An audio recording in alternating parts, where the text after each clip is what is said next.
Welcome to the Environment, Climate Change and Land Reform Committee's 31st meeting of 2019. Before we move to our first item on the agenda, can I remind everyone to either switch off their mobile phones or put them on silent, as they may affect the broadcasting system. The first item on our agenda today is to consider the following negative instruments: the Conservation Natural Habitats Amendment No. 2 Scotland Regulations and the Waste Miscellaneous Amendments Scotland Regulations 2019. Do any members have any comments in relation to either of these instruments? No.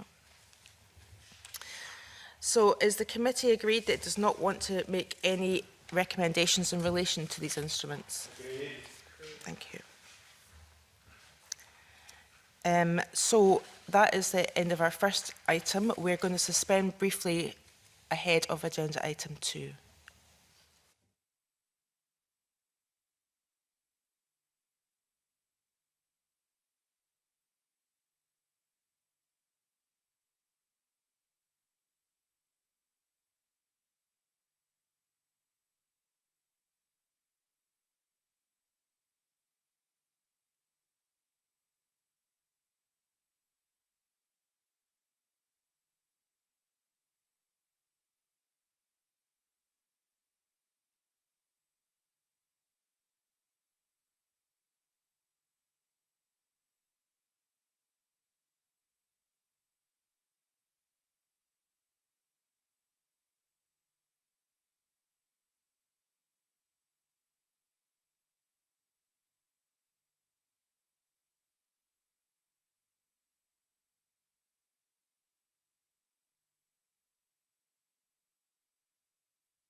Welcome back. The second item in our agenda is to hear from the Cabinet Secretary and her officials on the proposed draft regulations for the deposit return scheme.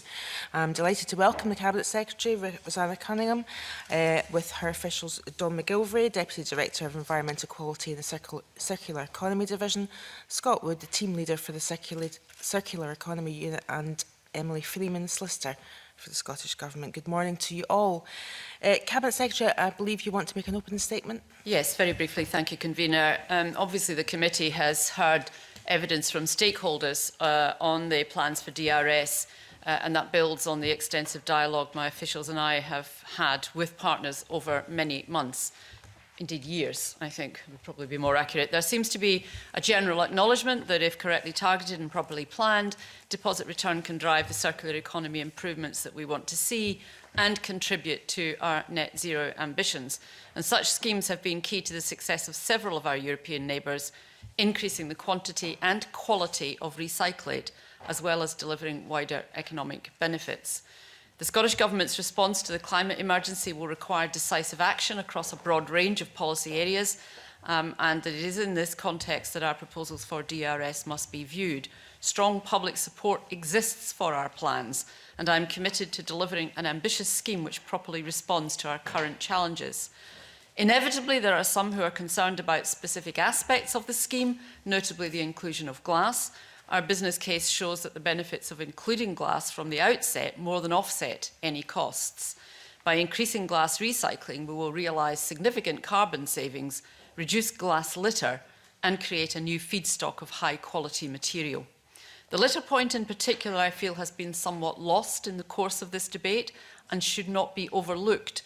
Glass litter is a blight on our communities. Broken glass can and does cause physical harm to people and to animals, and it has to be addressed.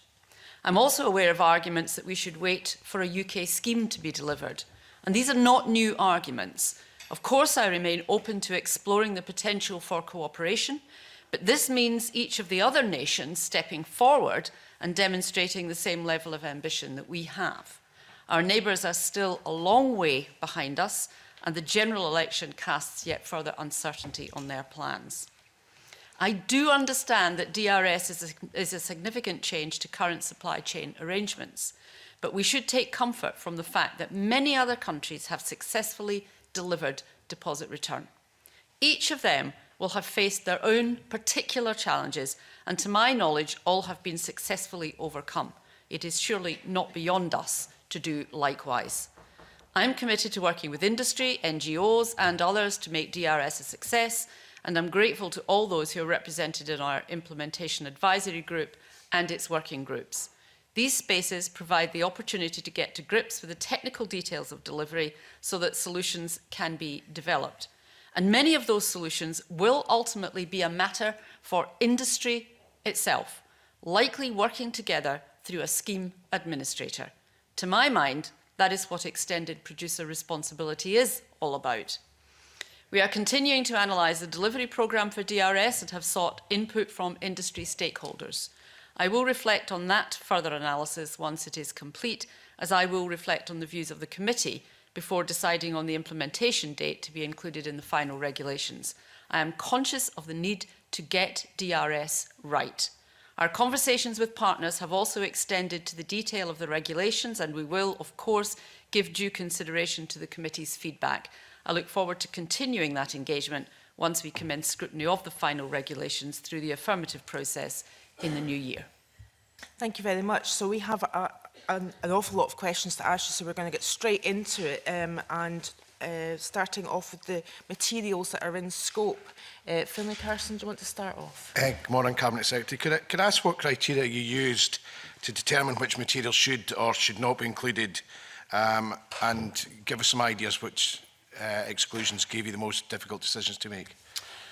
Well, I mean, overall speaking, what we were looking at was effectively what are the materials that we see out there causing the biggest problems. I mean, we're at a very superficial level, it was straightforward. You're looking at plastic because that's what we see. Although we made the announcement before Richard Attenborough's David Attenborough's, Richard, David Attenborough's, sorry, David Attenborough's Blue Planet, although we'd already announced that we were doing this, the Blue Planet programme kind of reinforced the plastic issue. Aluminium is another thing that you see, what we would call tin cans, I suppose, cans around all over the place. But cans also, that product is actually quite valuable too. And glass for a number of reasons, because of the carbon savings, because of the litter blight. There were issues around those that we excluded, which weren't so much because of the actual plastic or product itself, but what they tended in the main to contain.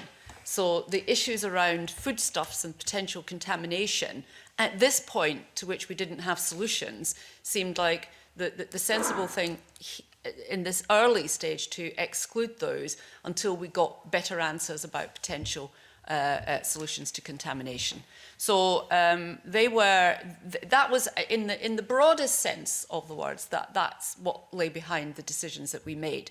The plastic and the aluminium was very straightforward. I think I've been fairly open that we had to make a value judgment about the inclusion of glass, because we know that by weight, by volume, it creates a different issue, but equally it is the one thing which is actually, as far as I understand amongst the public, the most concerning, and it's because of the dangers that glass has if we don't pick it up, and it is clearly at the moment not being effectively picked up and recycled.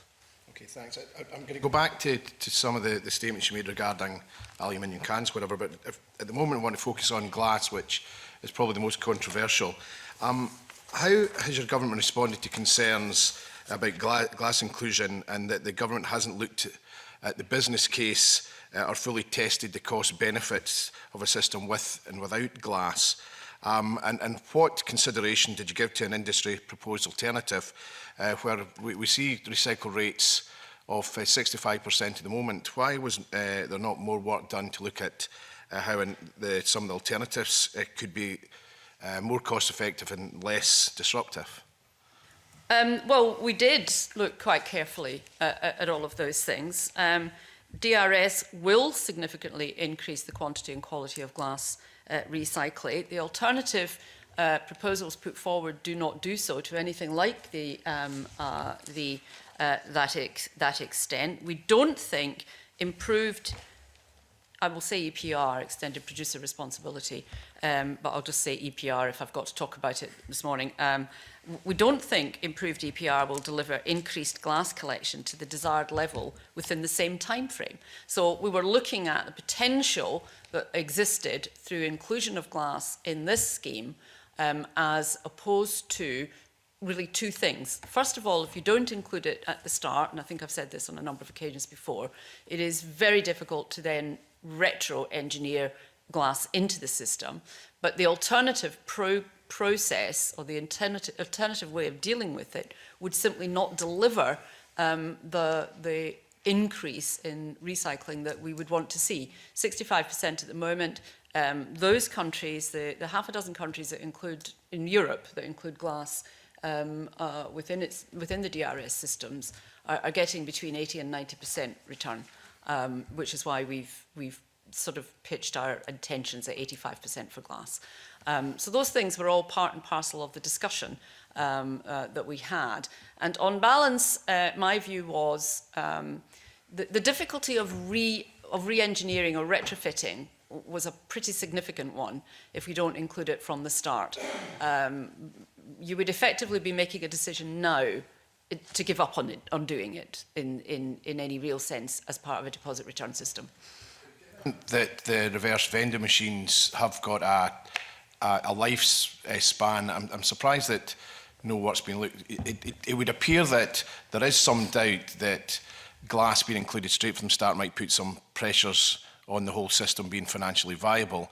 But there is an opportunity later on, because these reverse vending machines have got a shelf life, if you like, and they'll have to be replaced. So there could be options in the future to introduce glass without retrofitting or whatever, because the machines have got a lifespan. So we might be looking at machines being replaced within 10 years, which may have developed the DRS system to allow glass not to be so critical when it comes to financial stability? Right. First of all, in 10 years' time, it will be 2030 when this Parliament has voted for 75% emissions reduction. So I just want to put that out there as a 10 years, you know, might seem like a very long time, but when we're looking at all of this, it's not a very long time.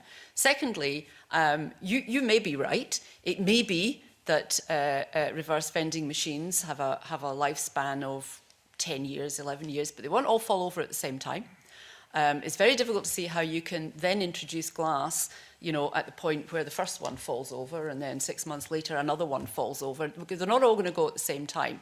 So, you know, your 10 years would probably end up more like 15 years as people replaced the reverse vending machines, with the glass bit being inoperative at that point until we actually introduced it. So you're talking about quite a considerable space of time and a difficult management, you know, to figure that in. So, you know, these were things that we did think about, and that's why we've included it right from the start. Is it challenging? Well, of course, introducing a brand new deposit return system is challenging. I may say that some countries have done it from beginning to end. I think Estonia did it within 6 months. But they did have some problems by doing it as quickly as that. So I'm not suggesting that we should have tried to do it in 6 months. But some countries have set these systems up from the get-go, and it is challenging. I appreciate that. We would give ourselves even bigger challenges if we seriously thought that we could set a system up on plastic and aluminium, and then at some point, at some future point, perhaps between 10 and 15 years down the line, then try to engineer glass into the system. I think that, to me, is a harder sell than the discussion that we're having at the moment. Claudia? Thank you, Convener. Good morning, Cabinet Secretary and the panel. At the start, when deposit return was first mooted, there were concerns expressed to me and possibly to other members, I can't speak for other members, about the inclusion of anything, frankly. I mean, plastic, there was a concern about, tins there was a concern about, and then there was a lot of reassurance given in terms of where we're going with it. And to be open about it, there's been quite a lot of demands on my time, and I can only speak for myself in terms of the glass industry wanting to meet me. I mean, I think that it's quite clear from the figures that glass, I'm sure you'll agree, Cabinet Secretary, well, you've highlighted already, is a danger, and it's not only on beaches, it's in playgrounds and having been a teacher in a whole range of places where we need to remove it. But I have two questions about it. One is there's been concerns expressed about the handling of glass, particularly perhaps in small retail outlets, and how that would be dealt with in terms of the fact that it can break, of course, to state the obvious.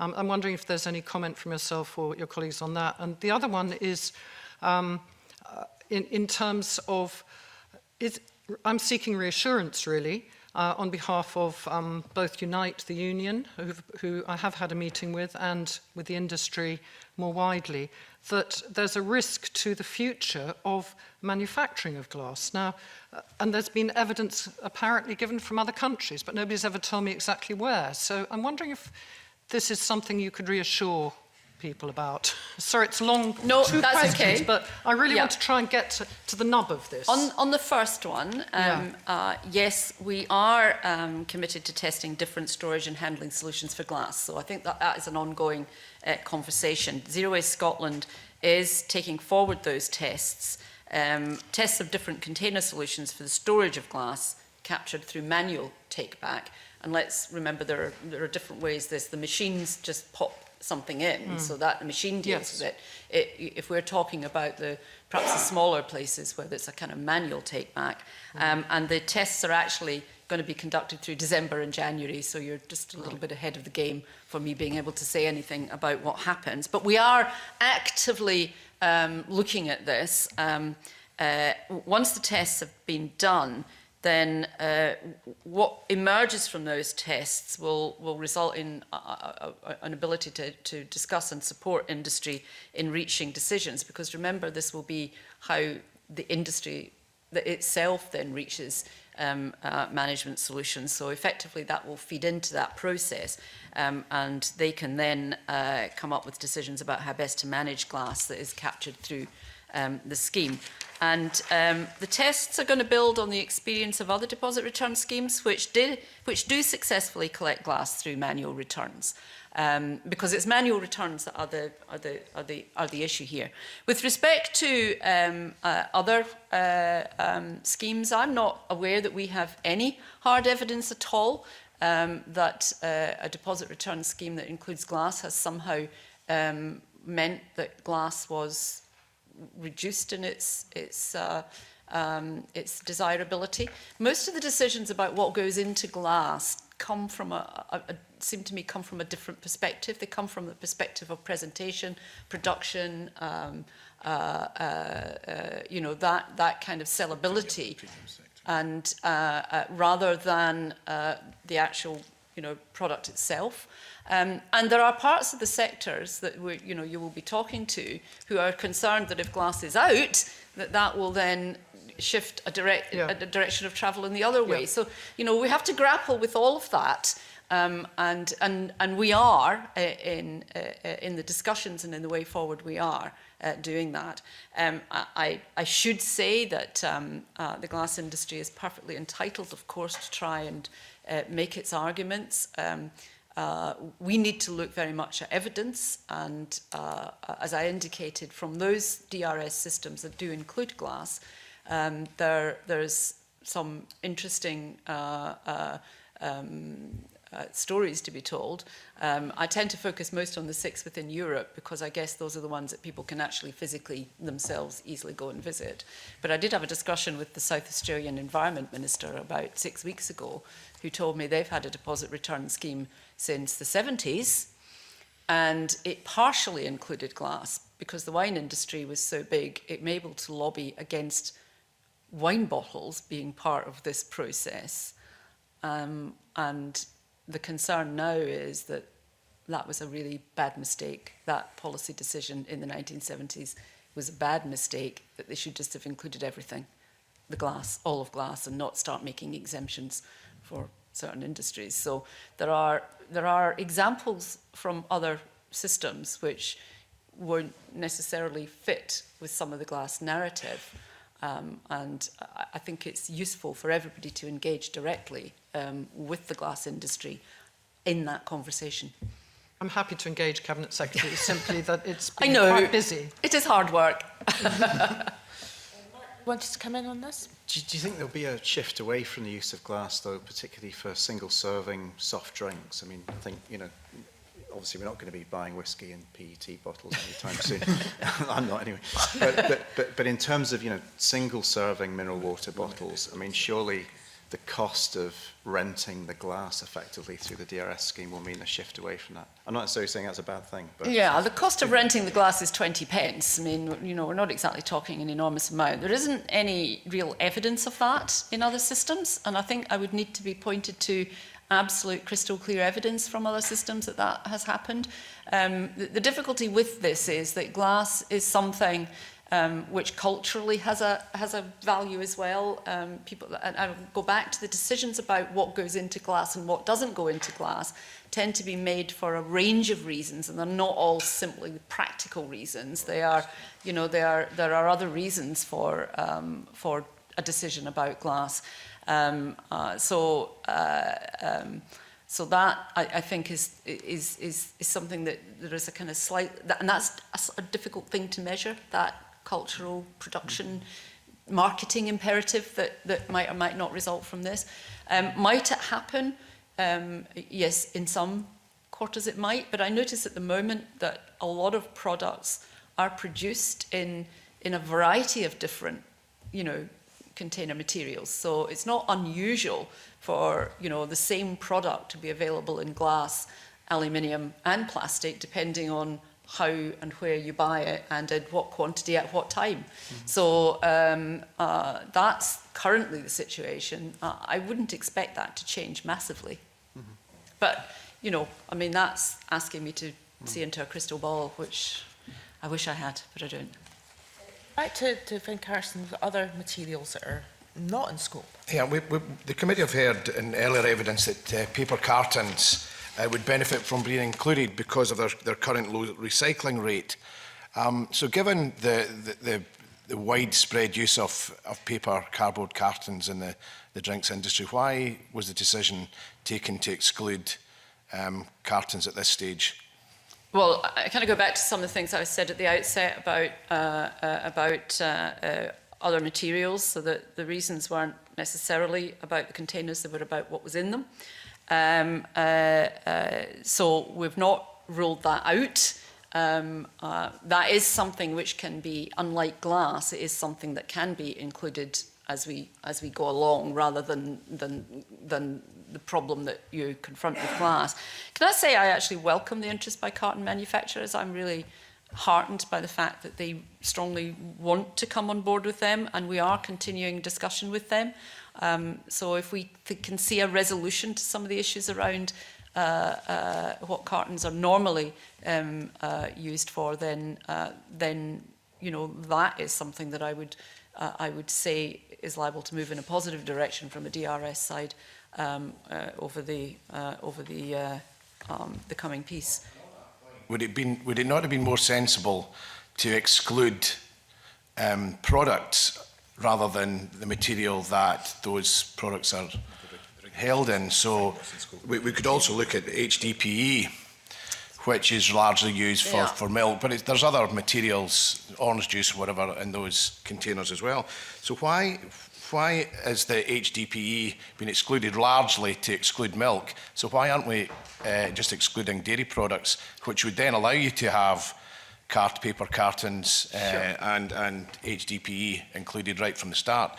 Because your argument is it's cheaper and easier to introduce materials at the start rather than to do it retrospectively. So why are we looking at materials rather than the products that those materials hold? So not so difficult for cartons as for glass. So the cheaper and easier was really in reference to glass. Cartons are something that we think can be phased in.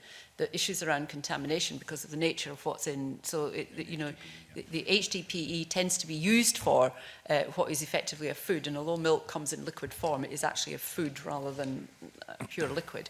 So that is kind of one aspect of this.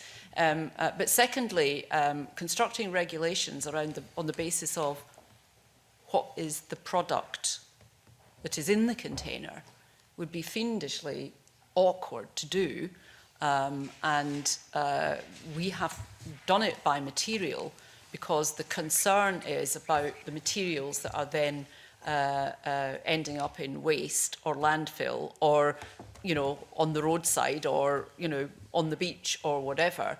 You know, I kind of think and hope that HDPE and some of the other less likely forms will be introduced. But as I said, they can be introduced relatively straightforwardly if the contamination issues are dealt with. And there's a bit of a debate in the DRS industry, if you like, about that. I've heard one manufacturer of the machines say, yes, you know, that is possible. The industry scheme, for example, in Norway is still a little bit sceptical about that. So that's an active discussion that is taking place in a number of other countries as well, and we will be part of that. We're going to come on to our material switching when we develop our questioning further later, but just given your answers, there could be potentially a change from PET to HDPE. Have you had any assessments of what that material move, so dairy products being put into PET or whatever? Is there any calculations being done on that? From our understanding, there's limited likelihood of doing so, and it goes back to presentation again, because of the nature of HDPE presentationally, as opposed to other things. And what you're actually seeing now is more of a clamour to be in the scheme than to be out of the scheme. So I don't see that as being a direction. In Canada, they've included dairy products now in some places. I don't know if that's something you've looked at, because there was a perception that drinks that didn't have a depository tunnel were somehow less environmentally friendly. So they made a move to allow dairy products to be included and to avoid people avoiding dairy products because of their perception of what their impact on the environment was. Is that something you've considered? Well, we're conscious that is something that has flagged in the Canadian system, and we will keep across that and engage with that to see whether or not that was a real switch. I mean, you might also challenge that the reduction in the consumption of dairy products is necessarily because of the container. There are other factors at play in terms of the way people and the things people now consume and the way they compile their diets now are rather different. So there might be some other issues at play in that, and I think we would need to know and understand a lot more about that before we were convinced it was simply because of DRS. Okay, Claude, you've got a quick question on the scope before we move on to another subject. Right, thank you, Convener. It was to ask you, Cabinet Secretary, about the inclusion of new materials and whether it should be necessary for regulation to add additional materials, even where the scheme administrator and public opinion support any extension. Sorry? I think does the Scottish Government say at the moment that there should be regulations in order to add in further materials? Okay, and I'm wondering if that would be I'm looking necessary. at the lawyer, and the lawyer says yes. Yes, so there would need to be. We would need to subsequently regulate to pull more materials in. But my question is, is it legally necessary to do that if the scheme administrator and public opinion and a range of other issues are agreeable? I'm just trying to look at how to simplify things. Okay, can I so leave that question with you? It can happen in other countries, I'm told. Yes. But I don't think that we need to just check our system that's fine. here. That's great. Thank you. I mean, other countries may have different ways of doing things. We just look forward to hearing from yourself on that. Yeah, we're presuming regulation, but you raise an interesting point as to whether the scheme administrator could make a decision about including extra without necessarily coming back to parliamentary regulation. So, okay, there's a bit of a conundrum. And there are issues, of course, that constrain, what we as a devolved parliament can do. I understand. That might mean that we have to do it by formal regulation. We don't have an answer to that. That's a really interesting question, though. Thank you for that. Okay, moving on to talking about return to retail and return points. Mark Ruskell starts off questioning on that. Yeah, thanks, Convener. I've got a suite of quite detailed questions here. It's about how the scheme is going to operate. So can we start with the role of small retailers and rural retailers? I mean, obviously there's a real focus on the importance of smaller retailers in communities acting as return points. Many of these smaller retailers are not going to be in a position where they're going to be able to automate that system. They're not going to have reverse vending machines in their stores. So, I mean, what safeguards are there to make sure that the smaller retailers are not taking too much of a disproportionate burden in running the scheme compared to the larger retailers? Does this disincentivize smaller retailers in a way? I mean, we do have very small retailers in our minds, which is one of the reasons why, we're not saying that everybody has to have a machine. Obviously, there will be manual take back. But for Scotland, small retailers are key for a couple of reasons, but the principal one being that this scheme has to be widely accessible and available. And it would have been very easy to have designed a scheme that really only worked in Glasgow and Edinburgh and Dundee and Aberdeen. What you need to be able to do is design a scheme that can work in far more far-flung places. And you don't have to go desperately far from Aberdeen, Edinburgh, Dundee and Aberdeen to discover small communities where it will just be a small retailer who's involved. So I think it's been an important part of what we've said all along, which is why we've kept that flexibility about the kind of return that is allowed, and that is to include manual returns. However, there are other aspects to this. I mean, first of all, there is an issue about the small retailers if they do want machines and the funding, the cost of all of that. And so we are exploring how we can support that. The Scottish National Investment Bank is going to be engaged in this issue.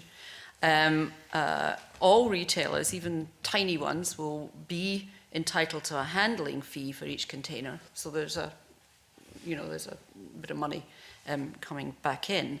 And we are working very closely with the Scottish Grocers Federation and National Federation of Retail Newsagents to prepare for implementation. So there will be benefits to small retailers. I mean, there's one of the small retailers group, I think it's the Federation of Retail Newsagents, who are really keen on being involved in this. Yes, yeah. they've been very positive because what they want to do is make sure that people do think about returning things to the small shops and don't just pile them all up and take them into the supermarkets. So there are benefits to small retailers because it will generate additional footfall. There are, and I don't want to preempt you if you're going on to exemptions, maybe you're... I will be going to exemptions. Sorry? I will be asking you will be about exemptions. Because in a sense, this away. applies mostly to small retailers, the question of exemptions. And the reason why we didn't do blanket, exemption on the basis of retail space is simply because very quickly you would have excluded so many retailers from the scheme that the scheme would then cease to be as universally accessible as we wanted it to be. There may be some tiny there may be some retailers where that aspect of what they do is very tiny. Therefore, they can, our proposal is that they can ask for exemption, but it's on a very much case-by-case basis rather than any blanket scheme. But we're also very open to, and I say this when I speak at any group of third sector, social enterprise, organisations, we're very open to them coming along, and there may very well be return points that are set up that are not necessarily in a retail establishment, however small, but there may be some real opportunities for community hubs to look at this as well. And I've made sure, in fact, I was speaking at a conference last week, and it was precisely that group of people and saying they really need to engage quite strongly at this stage with that, because particularly in very remote rural areas, that may be one of the solutions that people feel works. So we have thought quite carefully about the impact on small retailers and looked at potential solutions. And in case everybody missed it, we also have the query that there was about rates going up if people have the reverse vending machines in. Well, we've stepped in to make sure that that doesn't happen. Yeah. So the First Minister's made that announcement. Yeah, there's a clarification last week. Sorry if I've kind of preempted No. I mean, well, we can come on to exemption a little bit later, but in terms of the ability for retailers to refuse returns, under what circumstances would that be appropriate? Because I mean, you could, if somebody felt this was a real burden, they could interpret that in whichever way they wanted and say, oh well, I'm sorry, I'm not taking those bottles today, or. Well, so how do you get around that? I mean that's probably going to be something that the scheme administrator will need to consider. When that comes along. In other countries, what happens is the scheme administrator does establish a fair returns policy to ensure that there are sensible rules around returns. But that is, for the industry itself to consider what is appropriate. If any retailer feels that the burden or whatever it is on them is disproportionate, then we've allowed for case-by-case exemption. So they would have the right to make a case about that. And then there would need to be a decision made about what else was available locally. There may be kind of regional differences around this that make some of the solutions more workable than others. And as I said, don't forget that retailers get a handling fee for actually dealing with this. So by not being part of it, they will lose both the handling fee and the footfall. And, you know, our belief is that that, in a sense, will become a stronger motivation to try and continue, unless there are very, very good reasons for not, in which case they can apply for the exemption. Mm-hmm, mm-hmm. So if you had, say, a specialist retailer, I mean, for example, I live next to a distillery, so, you know, they sell glass bottles.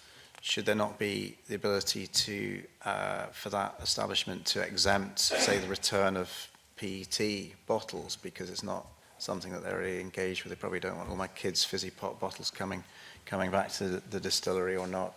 You know, are there kind of specialist retailers where operating a fully functional RVM machine in a visitor centre would be a bit yeah, odd? I think what we don't want, and what the scheme administrator would need to be careful about, and, you know, so there's two ends of this discussion, is that the case-by-case basis for exemption becomes de facto some kind of blanket exemption for particular kinds of businesses. The process is designed to operate on a case-by-case basis, so that's how it would look. I don't see how there can be a strong rationale to exempt specific types of retailers. What we're going to do is work with the Royal Environmental Health Institute for Scotland to ensure that it can operate in premises, for example, where food preparation takes place, which is what I had in mind when I talked about some, you know, where you often go into a small cafe and there's maybe one small fridge of things, so that, you know, there's maybe that small cafe might think, well, how am I going to manage this? I am selling. So, you know, those are some of the conversations that might be had about the case-by-case basis. But also what we're doing is ensuring that there are proper environmental controls on what can and cannot take place when there's food preparation.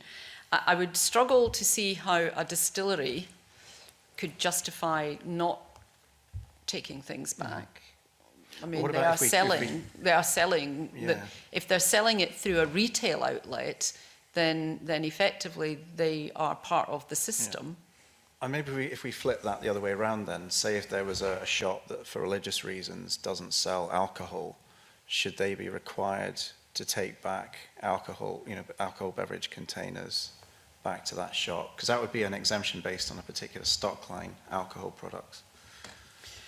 Okay, so in that sense, I've not thought through the issue of religious exemptions. I'm not conscious that that actually is much of an issue in Scotland. I am, you know, there are some faith groups that do not use alcohol, but I haven't generally seen it as a barrier to the selling of alcohol. So I'm just not sure whether or not you could point to more than a handful, if you can.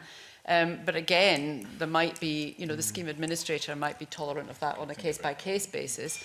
I mean, we'll take it away and have a look at it, but I would need to be convinced that actually, I'm not conscious of there being places that don't sell alcohol for that reason. There are places that don't sell alcohol for different reasons, because they don't want the, you know, they just don't want to have to deal with the regulations and all the rest of it around alcohol. So there were, I know, some delicatessens and other specialty shops which some years ago made a decision, there was a law change, they made a decision to remove alcohol from their sales. But alcohol in glass bottles is only one part of DRS, because these places will still be in the DRS scheme for everything else. Yeah. Mark, I'd like to move things along a little bit. Angus MacDonald has some questions around shared hubs. Yeah, well, we've kind of covered shared hubs and community-based solutions. Although I could give you just a quick example. I've got a place in the Western Isles on an island with just over 200 people, and there's a local shop there that only opens a few hours a day.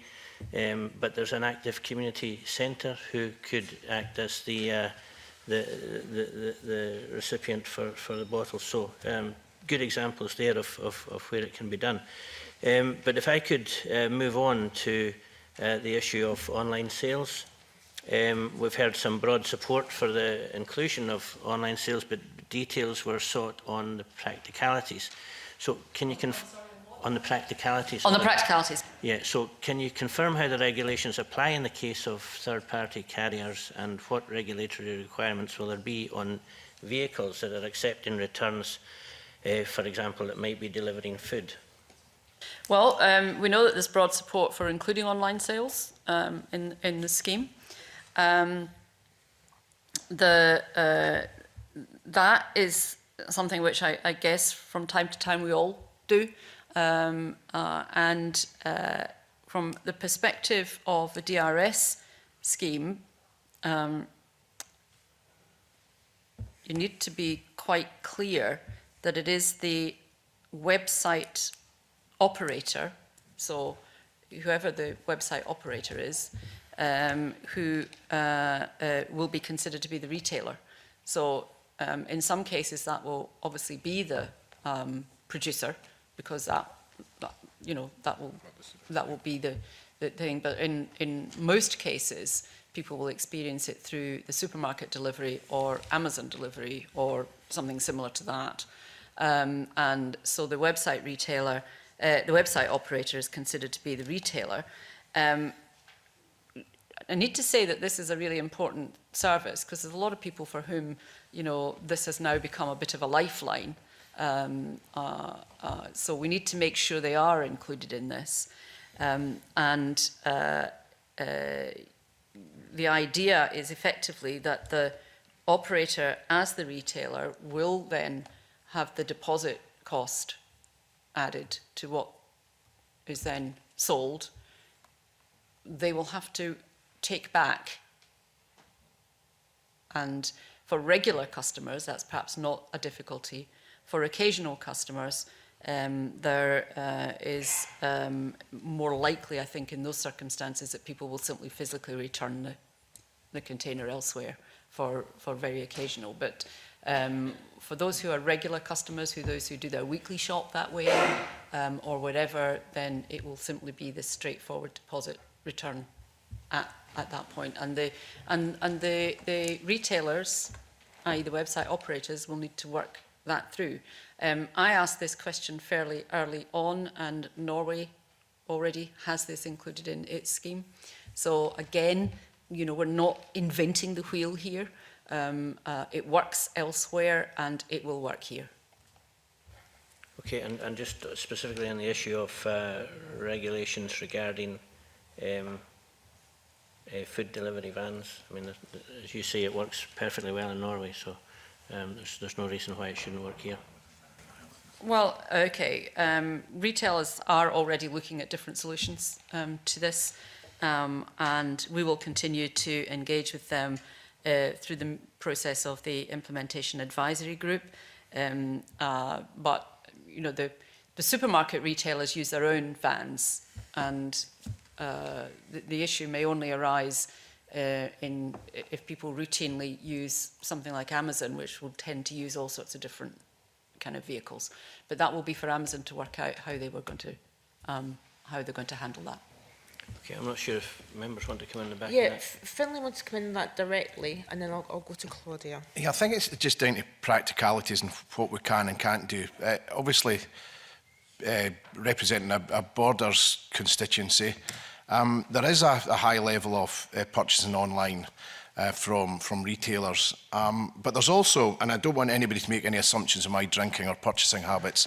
This is purely for an example, but if I was to buy a case of wine from a European wine merchant, and I've only got a local shop, if I have 5 or 6 crates of wine and I buy bottles from, I might be having a party, but we're talking about practicalities. If they're bought online, what powers has the Scottish Government got to ensure that online selling is going to be included in the scheme.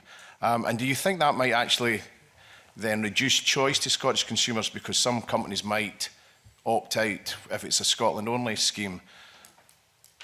Well, the producer would need to be registered as a retailer in those circumstances if you weren't doing it via one of the other, you know, if you were doing it directly from the producer as opposed to through Amazon, then the producer would have to be registered. So you've got control over, for example, lathe weights. You can make lathe weights, engage in the scheme if I'm buying the wine online. Lathe weights would need to be registered with us if they were going to sell into Scotland. Yes. So I think, okay, we need to be careful here, but I'm wondering if the Scottish sales are so small that they would genuinely want to withdraw from the market. You know, I don't know what Laithwaite sales into Scotland are, but they're fairly well known, and I'd be surprised if something like Laithwaite's decided to do that might not be a good example. There's other online retailers that may decide not to sell into Scotland because of the additional costs that engaging in a deposit return scheme might cost. And if we still buy that wine or whatever, or liquid in a bottle, how then does the local shop deal with that? Okay, but it's not a big hurdle to register. We're not, you know, this is not a huge obstacle. We want people who sell to register. So we're not making the registration process some great hoo-ha that, you know, is going to take up time and energy and costs and all the rest of it. So the registration is fairly straightforward. So people who do sell into Scotland, our intention is to make that as straightforward as possible in terms of registration so that they are included in the scheme. And that's the first thing that needs to be said, that it isn't going to be this huge issue to get registration. So that, you know, that kind of goes out the way. I mean, in terms of in terms of a returns policy, the scheme administrator will probably have to have a look at that. But I can see, you know, there might be an issue if somebody has sourced some highly individual thing from a completely different, you know, market, and then takes it back at a return point. I think the scheme administrator would probably have to consider in those circumstances whether or not that was something that was required to be returned. If it's a scheme article, it is returnable. It's as simple as that. Yeah. Right. So, you know. Right. Well, it looks like it would be returnable, and that's it. So. Okay. I'm going to move things along. I'm very conscious of the fact we've got a lot of questions. Very curious about it. We've got a lot of things to cover. If members can keep their questions short and we'll try and get the answers as succinct as possible. Claudia, you have a very brief question. I do. Yeah. Thank you, Kalina. It's a question which may well be answerable now or later, Cabinet Secretary.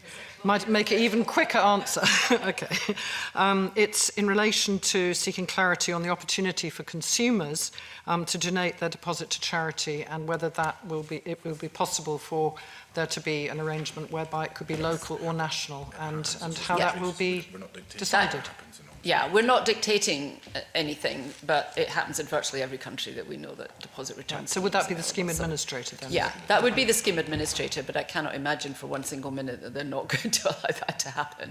As I said, it happens in most countries. The point I'm making is possibly with some local consultation. Yeah, I mean, you know, it's and because of the carrier bag set up, people are accustomed to that being the case. Right, there will also, you know, you know, let's be honest, there will also be a small percentage of people who don't bother to return, for whom the 20 pence is just neither here nor there. Every scheme has a tiny percentage of that. They have to work over a period of years to work that into the system. So these things are all manageable, doable, and have obvious parallels in other schemes that we can learn from. Right, thank you. We had some informal feedback from previous evidence that the installation and operation of a reverse vending machine, perhaps by a third party, would not have any effects on the net business rates that might be payable. We're told that the First Minister said that to a conference. Are you in a position to confirm that? Yes, that's absolutely. That was an issue that fine. was raised with us, and we looked directly to address it, and the decision was made that installation of these machines will not impact on the rates bill for any. The fear was that by putting the machine in, the rate bill was going to go up, and they've said no, that won't happen. Finn Carson, moving on to the deposit value. Okay, I want to try and cover the implications of the flat 20 pence deposit. So the first two questions are, what criteria do you use to set the deposit level, and is it commonplace in other DRS systems for the deposit to be set by the government? The deposit is often set by scheme administrators in other countries, to be fair. But the enabling power that we are doing this under is the 2009 climate legislation in the Scottish Parliament, which does indicate that we can set the deposit amount through secondary legislation, which is obviously what we are currently doing. But it doesn't have a power there to delegate the setting of the deposit level to a third party. So we are operating under that piece of legislation in order to do this by statutory instrument rather than primary legislation. So that gave power to the Scottish ministers to do the deposit level setting. It did not give power of delegation to any third party. Now, in other countries, the scheme administrator sometimes does set the deposit level. I think, so that's the technical regulatory reason why we have to do this way in Scotland. But I think that consumers would kind of expect that the Scottish Government would be taking a view on that to ensure that it wasn't set at a level which was either really excessive and made it very difficult for people, or was so low as to not actually have the desired effect. And we fixed on the 20 pence because the consultation that we did indicated, somewhat to a surprise, it has to be said, that people thought that the deposit should be 15 pence or higher. I'll be blunt, the 20 pence is attractive because it's one coin. People can then easily find it and use that if they're adding it on. Can I go back to your first response? Is the driving fact behind having the government set the 20 pence, is it because it's a technical difficulty, or do you see that actually it's best for government to set that? Because there's lots of arguments that the scheme administrator needs to see a system that's going to work well, and if there's various levers they can use to ensure that, for example, energy drink cans are set at a different level because they're not getting a return rate in those. Yeah. Surely the administrator's got the incentive to make sure the scheme works. So is the decision to go with a flat fee, is it purely a technical difficulty, or do you firmly believe that the government are best placed to make that decision? It's not purely a technical difficulty. I mean, it is a technical difficulty, but it's not purely because of that, because in actual fact, we think the flat fee, for a range of reasons, is a more sensible way to do it. Now, I hear the arguments, I understand the arguments that are being made, but this is about behaviour change as well. And if you start introducing a lot of different, deposit fees and all the rest of it, you begin to confuse things, because that may very well then skew product delivery quite significantly. If you set the deposit level at 5p and for one set of things as opposed to 25p at another set of things, then you begin to build into the system quite a significant incentive or otherwise to move to one or other kind of container.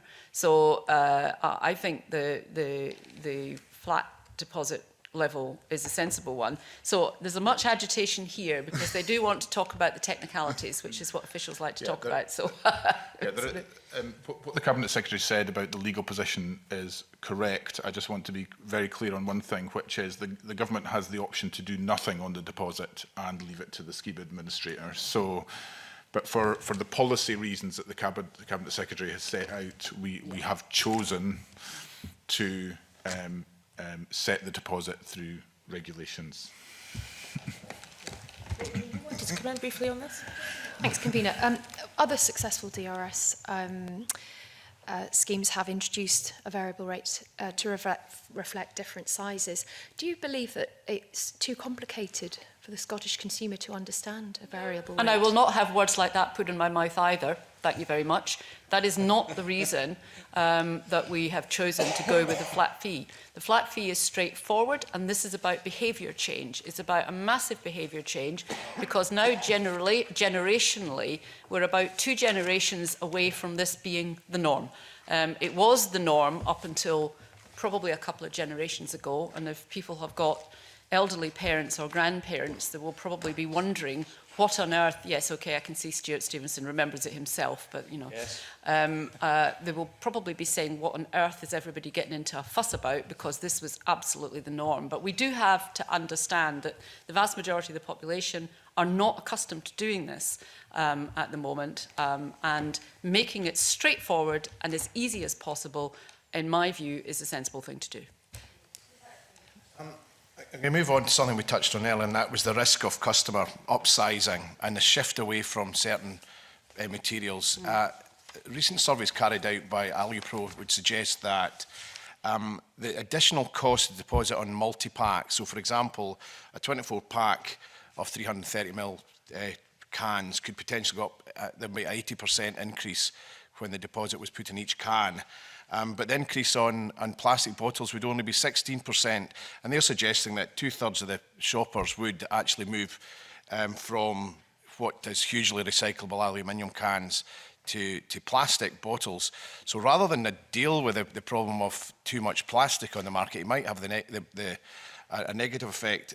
You know, the German drink industry is only recovering from a poorly implemented DRS scheme where, you know, nearly the use of multi-use or multi-pack cans was almost wiped out. That could be addressed by looking at different ways to apply the 20p deposit. What research have you done to look at potential shift away from multi-pack cans into larger bottles and the potential health implications with that, with people upsizing? Okay, so there's a couple of different aspects there. First of all, we haven't had any solid evidence that that is what happens, and part of that is to go back to some of the cultural and marketing issues around the presentation of products. And I hear what you're saying about the German system, but there were very particular issues there, as I understand it, and it's possible one of the officials might be able to go into that a bit more as to what happened there. And, you know, I think that different DRS systems have had some challenges about some issues. I mean, I know Estonia had a bit of an issue around fraud that they had to deal with very quickly because they hadn't really foreseen some concerns. So yes, it is the case that in some systems there have been challenges. I'm less convinced of the argument that somehow if I buy my 8-pack of 150ml tins of tonic, and I don't want anybody to make any assumptions about what I might be mixing the tonic with, that I, as a single person, I'm suddenly going to buy a huge bottle of tonic? Sorry, no. There are reasons why people buy things in the quantities they do, and I think those reasons are not going to disappear because there's a deposit return system. Yeah. Mark, you wanted to come in briefly? Trying to get my head around why we wouldn't put, say, a 40p deposit on a 2-litre plastic bottle. Because surely that's quite easy for consumers to understand. It's just 2 20p coins. Okay, so first of all, the general comments about flat fee still pertain, regardless of that. But secondly, what we don't want to do is do the reverse incentive, which is start having, you know, the small containers, because they're the ones that are too easily just chucked away and not really thought about. So there's an issue about that. So, you know, this is a kind of managing the system and not introducing extra factors that will begin to impact on behaviours if we can avoid it. reducing the cans to 10p. I was just saying increase the deposit for bigger items by, say, another 20 pence. So I don't see how that creates an incentive to chuck away cans. Sorry? I don't see how that creates an incentive to chuck away the cans. Well, it devalues the can, the material, I think, 20p. because you're basically, you know, saying that that is 20 pence is only half the deposit of the bigger bottle. So you're telling people it's 20p rather than 40p. But yeah, still 20p. which is half of the 40p. So you're telling people that the bigger bottle is a more significant or important thing to worry about than the smaller. And that isn't necessarily the case. Ask a question on this. Actually, do you believe there might be any potential social health implications of moving upwards in terms of, so Finlay Carson talked about the 24-pack having a £4.80 deposit flat rate on it and a larger plastic bottle having 80 pence on it. He expressed that in percentages. But do you believe there could be implications on this, particularly for minimum unit pricing? I think one would have to, on the basis of that argument, be arguing that a 1 litre bottle of vodka was less of a kind of was more of a problem than 28 cans. I mean, you know, I think the reasons why people buy things in the way they do buy things is for their own convenience and the way that they will continue to consume them. And I don't see how that is significantly changed, because we're not talking about a £4.80 cost every single time people buy, you know, their whatever that they, however they buy it.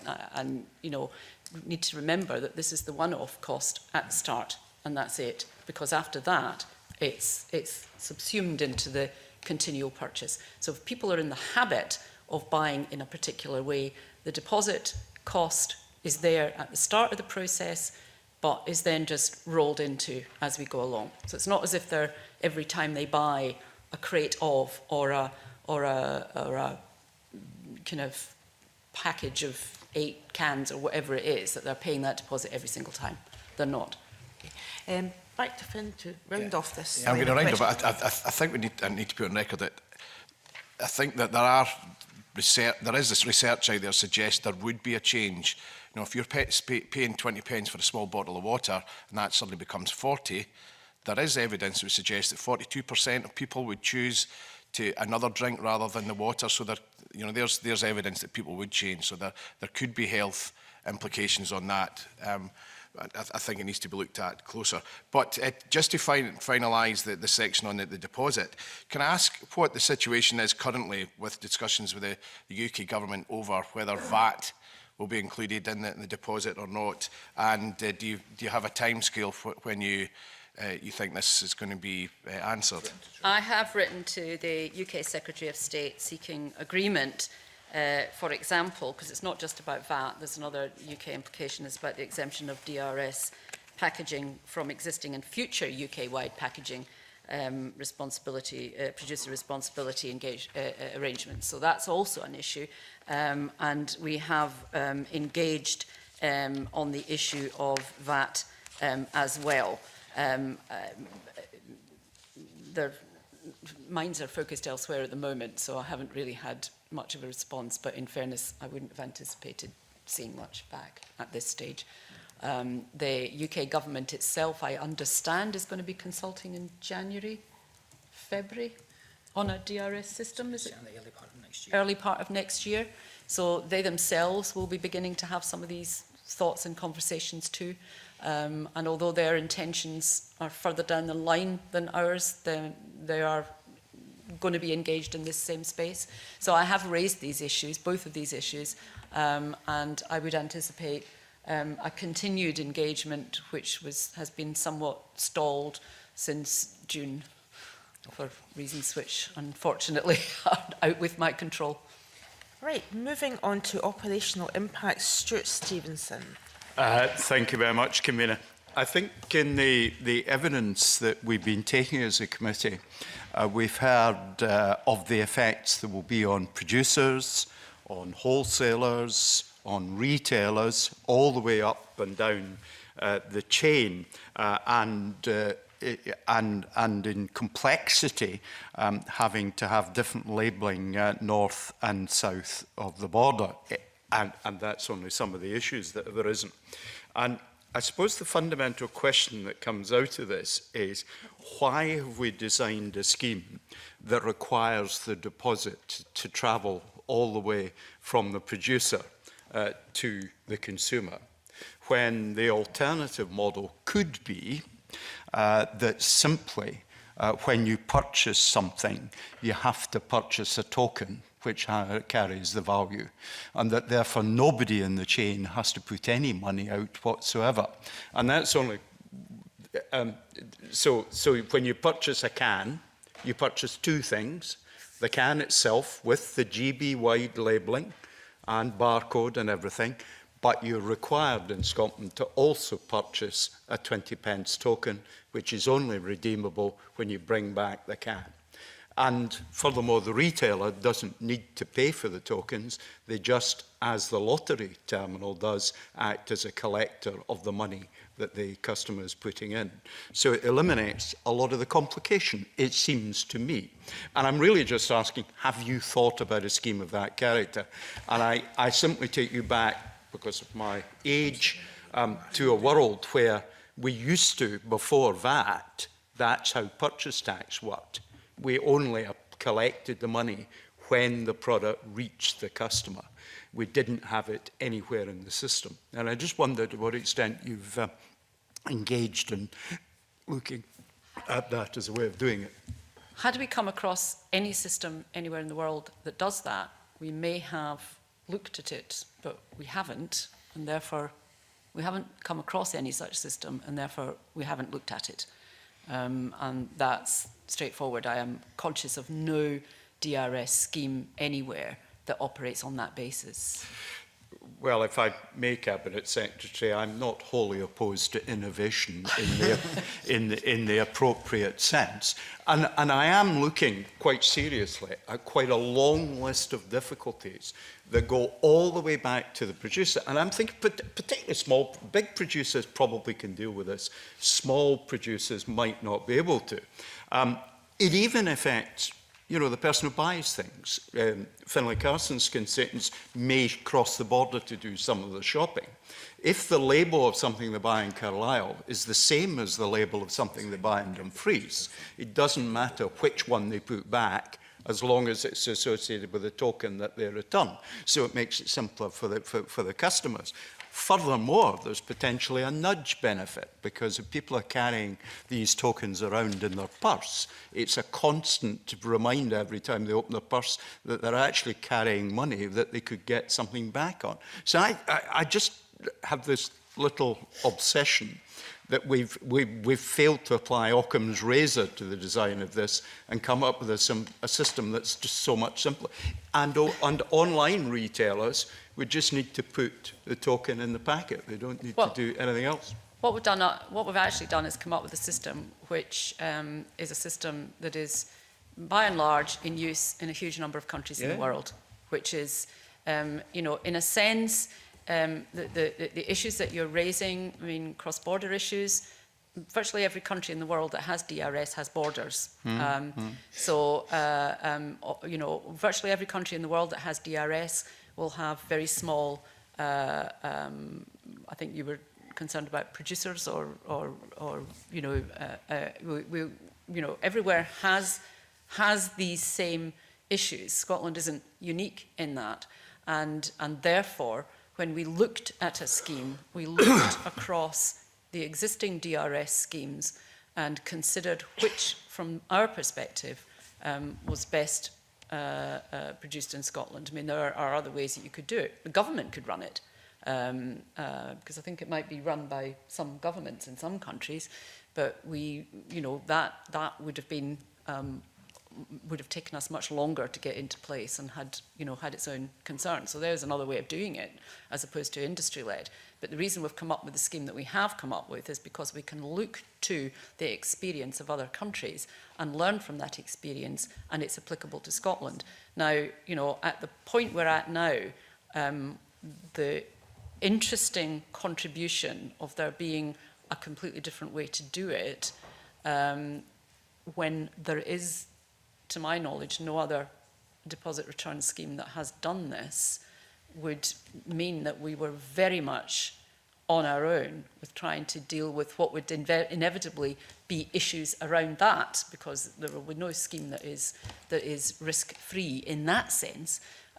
So, you know, if we had introduced that proposal, you would all have been sitting here saying, what on earth are you doing thinking up a brand new scheme when you've got all these other DRS schemes out there that we could have learnt from and copied from. So I just think we are where we are now. To the concerns of the... Indeed, the sorry, people, I'll yeah. just make the observation it also solves the VAT problem because there's no VAT on the token. But that's another issue. I mean, Treasury agrees that there's no VAT on the token. well, there are tokens... Well, I'm just saying that you know, there would be different issues with that different kind of scheme. So, you know. Yes, the tokens are used in other industries and they're VAT-free. But that's neither here nor there. But the bottom line is kind of that the producers are saying and threatening us, almost withdrawing products from the markets because they're going to have different labelling, different barcodes or whatever. And I wonder how you think smaller producers in particular would be likely to respond to the need to have differently labelled products. We had a perhaps slightly exaggerated bit of evidence about the shortage of designers to redo labels, for example. Well, you know, to a certain extent, I can answer that briefly by saying the issues around labelling, and I deliberately haven't picked up on the occasional comments about labelling, because nothing in the regulations mandates labelling. Labelling is an issue that the scheme administrator may wish to consider and decide what they might wish to do around that, if anything. But the regulations that we're producing and that are before Parliament do not mandate any kind of labelling. That is a matter that is for the scheme administrator to think about and to consider what that might look like. You know, and one can argue that there might be different ways of handling labelling if that's the way they want to go on it. Just let me put it to you this way: how does the deposit, the reverse vending machine, distinguish between a can of fizzy drink sold in Carlisle from one that's sold in Dumfries? Then, if the labels are not different, because well, that's what the scheme administrators do. Yeah, well, that's for the scheme administrators to decide.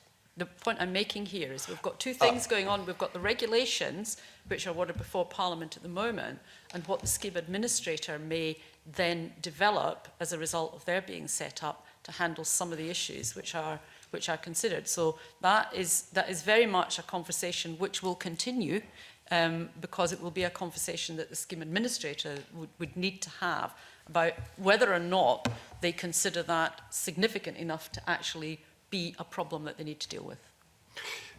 Okay, well, I'm not terribly convinced by that, I have to say. But in general terms, the big thing that I think I've heard for wholesalers, good distribution, we've got a very integrated distribution system in GB, and indeed extending off into Ireland as well, that's rather different from other countries. And it's been suggested that it will be much more difficult in that environment to implement the scheme that's here. Because I think whether the government mandates different labelling or the administrator, I think there seems to be little doubt that different labelling will be part of the scheme. It seems more flexible. Well, but you know, you're just using the simple phrase labelling. There are, you know, that contains with it a whole variety of different things. It may just simply be a different barcode on what is effectively the same label. I don't know. It will be for the scheme administrator to think about what is the best way to proceed on this, and to consider, if they do want to go down the road of labelling, how that will be managed. There will be, you know, that will be part of it. This is about the difference between us trying to regulate for every single line of this scheme, which is what we're not trying to do. We want to make sure if it's industry-led, that industry then will make some of these decisions themselves on the basis of what they consider to be the most likely requirements. A two-step process.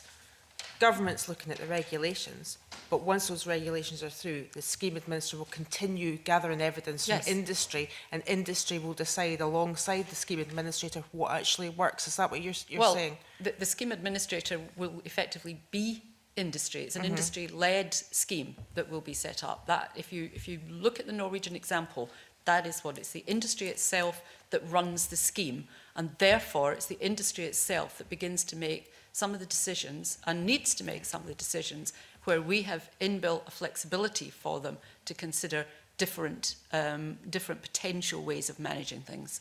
Otherwise, we would be in the business of trying to regulate every single possibility that might arise and do it through this form of regulation. Okay, Claudia. Thank you, Kavina.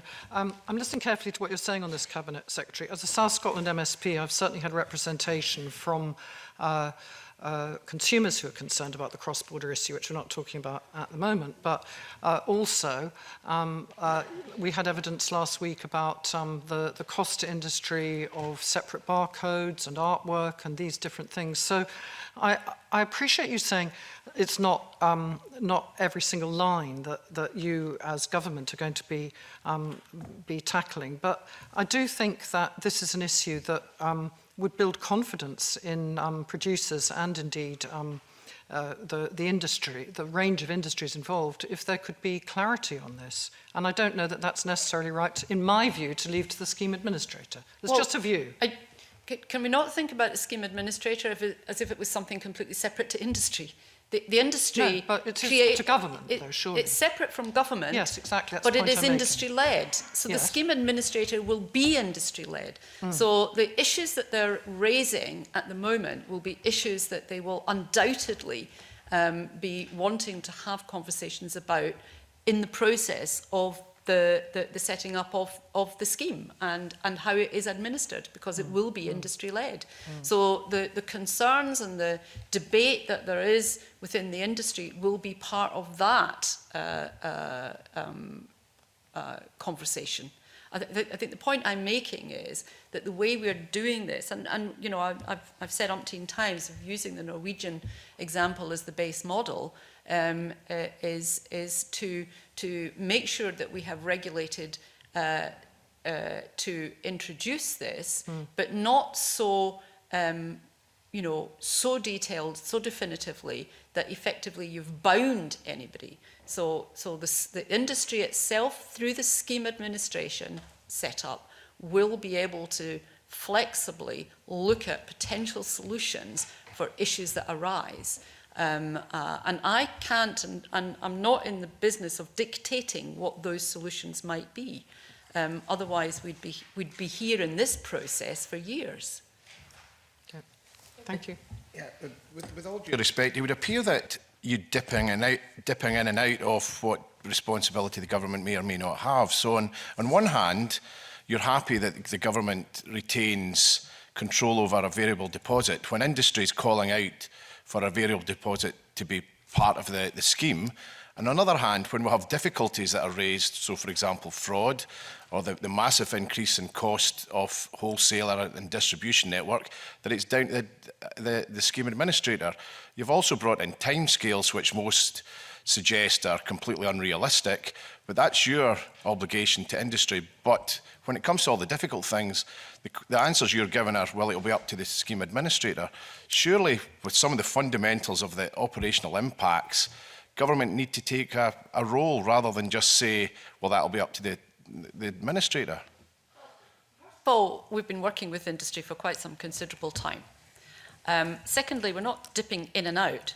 The regulations are what are before Parliament, and I'm making the point that the regulations are to set up the scheme, not to define the scheme in every single detail, because the point but it does about with the materials that are included and the level of materials deposit. and the level of deposit. which and are pretty fundamental. And the fact that it's going to be an industry-led scheme. Effectively, that's what we're putting in the regulations, and the rest of it is for the industry, as happens in Norway. And can I keep coming back to this? We're not reinventing the wheel here. We're using what is a kind of respected and viable setup that works extremely well, and saying Norway have a variable deposit, and they also don't have glass in their scheme. And saying to industry, right, there you go. Now you have to make some of the detailed decisions. I think if I had tried to start making putting detail into the regulation, there would have been far more of an uproar about that than allowing industry itself to work through some of this and to consider best solutions. Okay, I think we have had quite a few questions on that. I know that, Rachel, you want to come in. It was very brief. Cabinet Secretary, would it be possible for the Scottish Government to be flexible on the timescale if there is, we're going into time frame later, but if there are labelling issues that the scheme administrator has identified with industry, and you say that they will talk, is there flexibility in that? Because if I just give you one example, after the evidence that we received last week from Coca-Cola, they have 700 different labels that they have to consider. I think we've caveated the timescale as far as the regulations are concerned, and obviously the regulations will have to come back for a final decision, and we're currently in discussions about that. So it is an issue. I am aware it is a matter of some concern, and we will continue to have a conversation about that. The regulations at the moment, I mean, I have indicated that I would like to see it up and running by spring 2021, but I am conscious that there is an active conversation around that, and the regulations at the moment are caveated on timescale. Members, that we do have some themes that we are going to be dealing with that directly, and some members have already said they want to ask questions on that. Just quickly to round off this issue on operational impacts, around reprocessing. Claudia, you have a question. Reprocessing capacity, you wanted to ask a question on that. Right, thank you. Yeah, I was just checking that. I think in terms of the Circular Economy Cabinet Secretary, it's very important that there are opportunities, as I hope you will agree, without wanting to put words in your mouth, for reprocessing, and wondering whether the Scottish Government is able, or indeed has, looked at the possibilities. I appreciate we've got a Circular Economy Bill coming forward next year, and that might be the place for it, but it does seem that there are really clear possibilities, although I haven't been in a position capacity-wise to research that, for industry to remanufacture. Well, yeah, and because from the circular economy perspective, this would be an important outcome for Scotland. We are working to attract extra plastics reprocessing capacity to Scotland, because I think that is going to be required, and that would be then, taking advantage of this stream of material. And actually being able to take advantage of it in Scotland. Zero Waste Scotland has got a dedicated work stream focused on domestic reprocessing. So it is actively being looked at, and that does include the issue of attracting investment into plastics reprocessing, which has got to be considered. But obviously, the increase in the amount, the large increase in the amount of aggregated and clean PET glass, etc., means that DRS does offer a significant attraction to reprocessors, particularly plastics reprocessors. And from the circular economy perspective, that has a significant on-benefit to Scotland. Let's not forget that within 3 years, the intention is to have to have that return up to about 95%. So the additional availability of materials, we're hoping, does make Scotland much more attractive, particularly for plastics reprocessing. So it is a currently live discussion, and I would consider it to be one of the things that I would definitely want to see as an outcome of the introduction of this. Thank you. Okay, I'd like to move on to questions that I've got around the wider waste policy and how DRS will dovetail into that.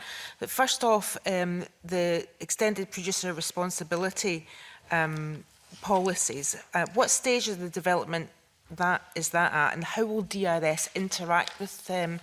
Let's just give it the acronym now and continue with EPR.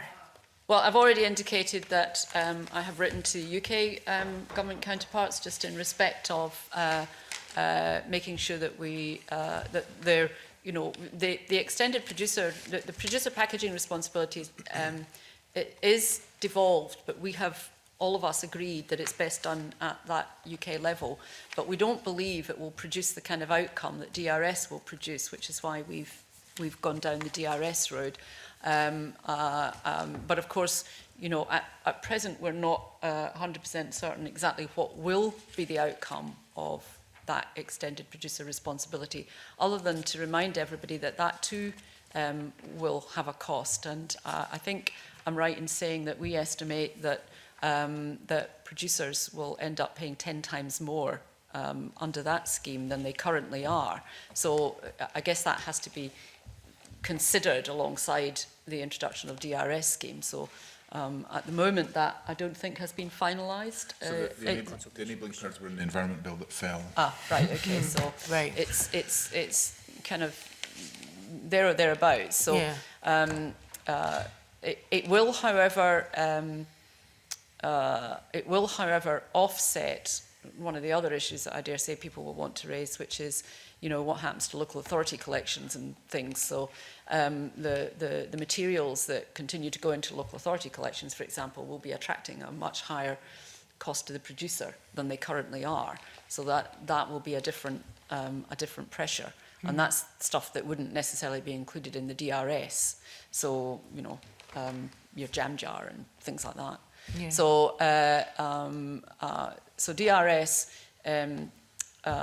we think will produce faster return in terms of recycling. It will produce faster change in behaviour, and that's the other big thing that EPR doesn't really do. It doesn't impact on how the consumer sees things, whereas DRS does, and DRS is actively about shifting consumer behaviour and changing the way people view things, and we hope that will have a knock-on effect in other materials, so that's in a sense how they will fit together. Mm. But the EPR will happen, and the conversation I have to have with the UK government is that we don't end up with an issue about the fact that we have a DRS scheme and EPR gets added onto the DRS scheme. So that's the conversation I have got to have with the UK government. Yeah, because that was one of the issues that was brought up with some of our stakeholders about the potential for double charging. That if EPR didn't address what was happening with our DRS, then there might be drinks produced with double charging. And I have raised that directly with the UK government. But as I indicated before, at the moment, it's everything's kind of stopped. And it leads on to talking about where the UK are or aren't in terms of their DRS considerations. One of the things that came up a lot was the fact that the UK are not anywhere near as advanced in progressing their DRS systems. So, we looked into whether or not the industry, is there anything stopping the industry from extending DRS to the rest of the UK? Because that was one of their concerns. Well, if the UK is not doing it and Scotland is, there's all those cross-border considerations, but there's nothing actually stopping the industry from pushing ahead with DRS throughout the whole of the UK without waiting for the UK to put forward their regulations. Is that something that you've... Well, there might be. I mean, I can't say without an intimate knowledge of the way the Westminster regulatory system works insofar as England and Wales is concerned. I don't think I can really answer that question other than in theory. I suppose in theory they could I think what we are, in practice, they may run into some issues that make it not easy for them to do so.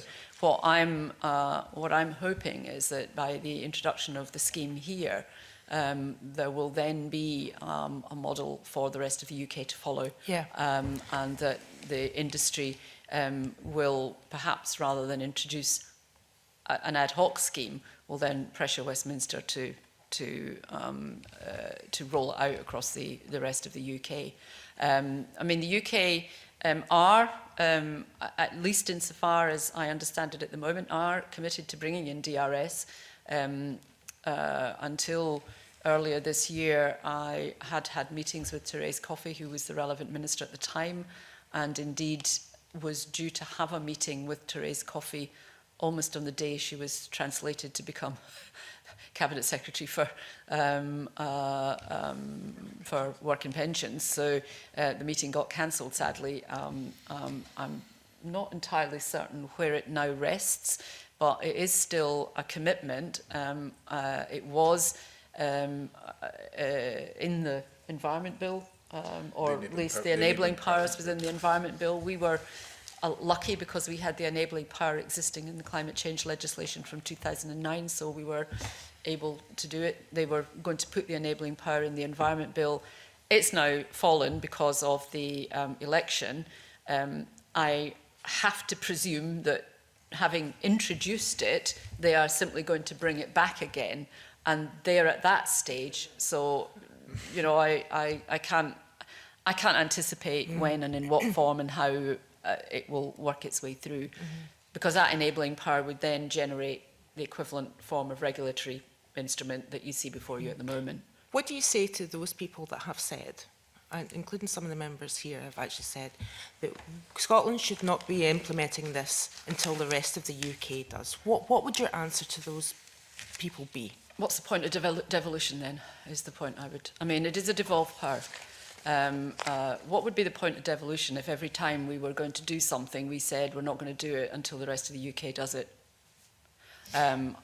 We've been working on DRS actively as a conversation for a number of years now. So the commitment to actually do this must have been foreseen, because it's been a very active conversation prior to, it was the, when, I can't remember which programme for government this was in now, the 17-18 programme for government. So, but prior to 2017, prior to its appearance in the 2017-18 programme for government, this had been an active conversation with industry, with Zero Waste Scotland, prior to that. So the subsequent consultations and discussions are not brand new consultation and discussions, they're building on what was already there. And to be perfectly honest, it didn't make any sense for us to continue to delay making a decision that we considered the right decision to make. We had it in the PFG in September 2017. We then saw Blue Planet, and the decision to do what we were doing was in effect basically, you know, borne out by what we saw in Blue Planet, because in a big part of this with the plastic and the plastic waste was what people were up in arms about. I mean, if you were going to do it at any point, you would do it when you had that consumer and public demand giving you a fair wind on this. So we were lucky in the timing because we actually had already made the decision, and then we saw the upflow. And you know, I need to come back to that. The fact of the matter is, amongst the public, this is an enormously popular measure, and we need to remember that the vast majority of public are keen on this, and we you know, we can't lose sight of that fact. And do you think that perhaps with these regulations going through in Scotland, that will make it easier for the rest of the UK to actually look at the model and actually adapt what their considerations are and bring them forward? I mean, I'm hoping that, looking at it the other way around. I'm hoping that effectively it generates the demand south of the border, and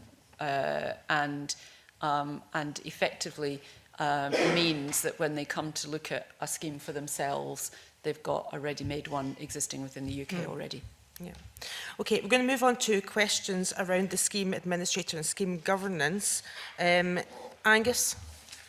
Okay, thanks, Convener. Yes, going into a bit more detail about the scheme administrator and also the scheme governance. What criteria will Scottish ministers take into account when asked to approve a scheme administrator, including the representation of different interests in its governance?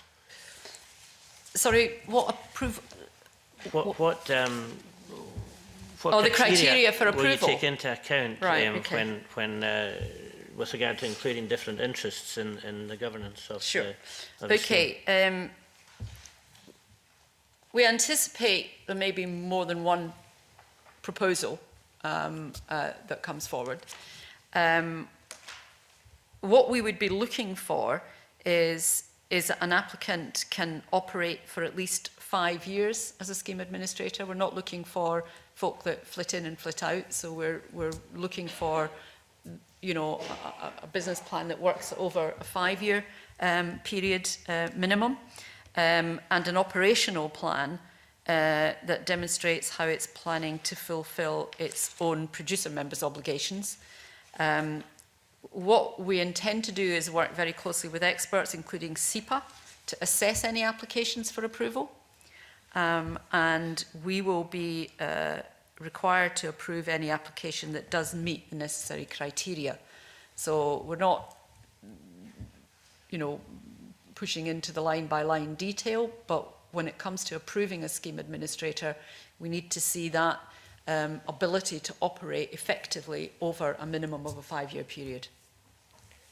Okay, just, I mean, I take on board the fact that you're not pushing into line-by-line detail, but there's clearly a strong argument for the scheme administrator to adhere to best practice on procurement and pay, etc. So, should the scheme administrator be required to A, pay a living wage, B, publish carbon assessments each year by material type, and C, give a preference to social enterprises when procuring contracts, including collection?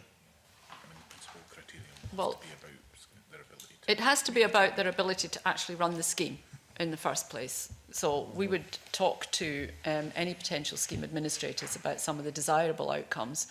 The scheme administrator will be subject, as is any business, to certain other requirements. They're not going to be exempted from other requirements. So there will be, the scheme administrator will be subject to certain other requirements that may by then, you know, include things like carbon assessments and what have you. I mean, you know, I wouldn't say that the scheme administrator is going to be exempted from all of these other regulations. They won't be. And you've, you know, heard the conversation that we've had here, and the potential for some solutions to issues that the scheme administrator will have to look at, which includes extreme and, you know, remote rurality. I imagine the scheme administrator will be as keen to come up with solutions in these areas as are the rest of us. Okay, the regulations leave it open for there to be no scheme administrator, or for there to be more than one, and there has been talk in some of the evidence of maybe 2 or 3. So would either of these scenarios be practical? I think that the single scheme administrator is probably the most practical. I think in Norway there's a second one that operates on a much smaller basis. I have a feeling there was another one that was. I think it was EPR rather than DRS. Yeah. So, but internationally, the experience is such that a single scheme administrator is the most sensible way to go. It may be that there are some very small producers operating in a very confined geographical space that may not want to participate in a national scheme, and the regulations do allow for that. But in the main, we would anticipate that it will be a single scheme administrator with perhaps some very small, very geographically oriented opt-outs from that central scheme. Okay, this one's just for the record. Is it possible to legislate for a single scheme administrator, or would that be contrary to competition or procurement laws? Well, as we've rehearsed earlier, the enabling legislation provides for us to designate a scheme administrator, and it provides ministers with a power of direction over the scheme administrator. We intend that it be an industry-led scheme in line with the responsibilities of in line with the principles of producer responsibility. So we put the producers in the driving seat on this one. If you start to increase the degree of government control, it does make it more likely that it would be classified as a public sector entity, and that then creates issues of its own, because from our perspective, DRS is viewed as a form of extended producer responsibility, and therefore we believe it makes sense for producers to basically take ownership of the scheme and ownership of that responsibility. But with appropriate regulation by SEPA, we don't see any reason why a scheme in Scotland should operate less effectively than it does in plenty of other countries. Again, this is a model which is tried and tested in other countries and looks to be the best way forward. Questions on enforcement. Mark, you want to come in very briefly on this theme? Yeah, why are there no sanctions or targets for the first 9 months? Really because we need to allow that, to allow the scheme to be got up and running. You know, we do need there to be a period of time when it is setting up, when it is working. There are, you know, we need to give them the time to do that. We've allowed a 3-year phasing in, so their targets are increased year by year over 3 years to allow them to get quirks out the system, to make sure that they're operating as effectively as they can. So really it's just to basically not be in a position where from day one they're subject to the full range. So it's to allow that period over those that period of time. So the 9 months, the first year, the second year, the third year. But by the third year we expect them to be at the targets that we are setting. Yeah, back in. Thanks for letting me back in. You mentioned earlier, Cabinet Secretary, that the Scottish National Investment Bank would be contributing to the costs of RVMs. So how will the scheme... I said we'll be exploring that, so okay. it's right. perhaps not quite as... Okay. I would hate to commit them in advance to something that they're not necessarily committed to, but we see a role there for the Scottish National Investment Bank, and we are engaging with them in order to establish whether it can play a role in that. And following on from that, will it? Are you hoping that it'll play a role in the startup costs? For the... I wouldn't be engaging in the conversations if I wasn't yes. hoping that something productive would come from that. Fine. Okay. Now on to talking about enforcement and for prevention. Finn Carson. Thanks. We've heard some evidence that suggests that there's concerns from industry about the amount of responsibility that's going to be placed on them when it comes to enforcement and fraud prevention. And we heard that there's a serious concern that there could be fraud on an industrial scale with lorries with cans, multi-pack cans, suddenly being worth £15,000 more than they were pre-deposit being transported from south of the border into Scotland.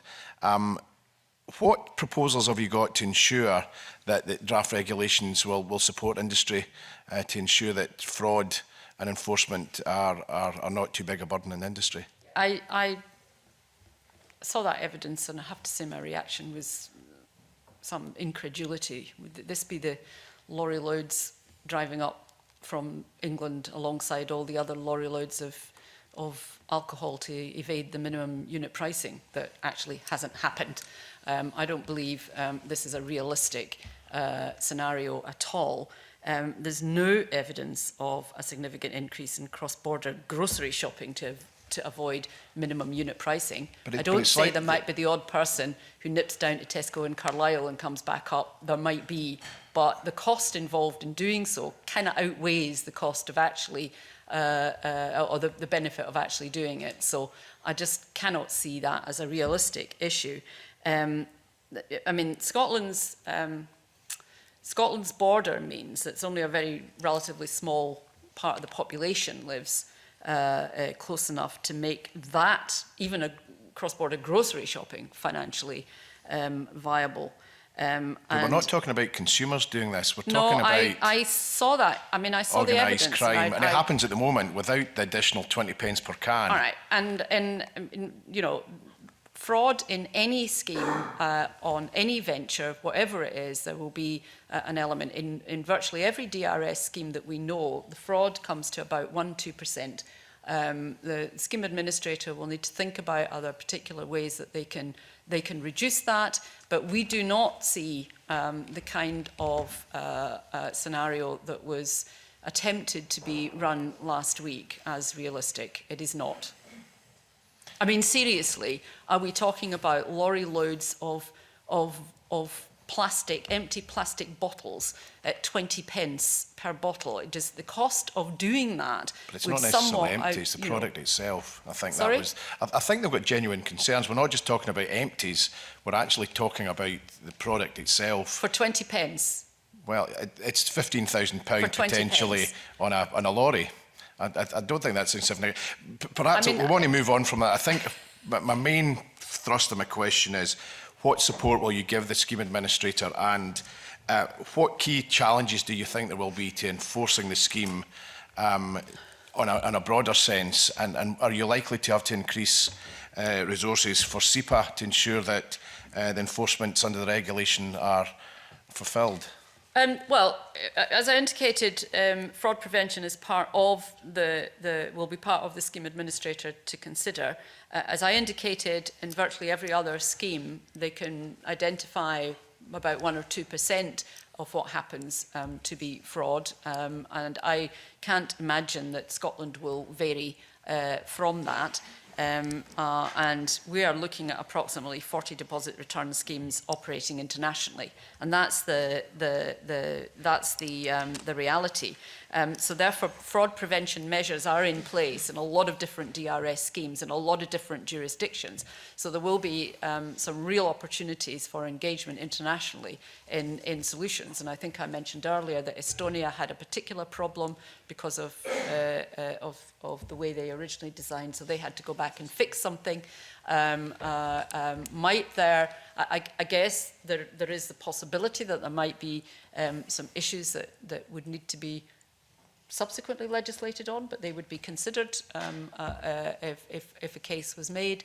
I can't, it's envisaging what that might be, but yeah, and and I mean, obviously people are going to want to get it right, but I mean, fraud is lost business to the scheme. So it's it's even if it's only at 1 or 2%, this is a big scheme, and 1 or 2% they're going to want to minimise as much as possible. So every DRS scheme everywhere in the world has borders that they have to deal with. So there are potential solutions available virtually everywhere in the world, and even in countries where. And I mentioned South Australia in a different context earlier, but that is one state in South Australia. The states in Australia have different schemes. So the existence of a scheme within a larger entity is also something that you can see internationally as well. So we have plenty of opportunity to look at that. Yes, SEPA will need to think about the way it regulates, and we are actively involved in conversations with them. They sit on the DRS programme board, so they are already actively engaged, and they've been involved in the development of these proposals all along. They're planning already in preparation for the scheme implementation, and any resource requirements that they identify will be obviously part of the discussions that we have with SEPA every time there's a spending review. Okay, Very quick question from Claudia. Now, I do appreciate we're all short of time, but I just wanted to get on the record, if it's possible for you, perhaps, Cabinet Secretary or your officials to write to us about this. As a South Scotland MSP, have had concerns expressed to me by consumers who go to Carlisle for leisure or for health or whatever and shop there, and just what the arrangements would be for that in relation to it not being a place where a deposit would be returned from. So it would just be helpful to have something about that. But to go back, it is the container, the product. So if you buy a bottle of Coke in Carlisle and return it in Scotland, then the deposit will be returnable. It depends whether it's a scheme article. But it depends. Yeah, I mean it's. Yeah. So it would just be helpful to have again, the scheme clarification. administrator will have to look at that and then make a decision about the volume of it as opposed to what they would require to do to stop it. Right. I simply don't want that to get in the way of the positive. As I said, forward. I mean, every scheme has borders. Right. And when I visited Norway last year, we talked about the border between Norway and Sweden. So every scheme that exists has borders where either there is another scheme that is different or there is no scheme. So nothing that happens in Scotland is going to not have been the experience of other jurisdictions. Thank you. We only have 10 minutes left. We move on to local authority impacts. The members can keep their questions brief, please. Rachel. Thank you, Convener. Cabinet Secretary, has the Scottish Government looked at the implications of DRS on local authorities, particularly the curbside collection and recycling schemes? This has been a conversation that we've had. To be perfectly honest, I've been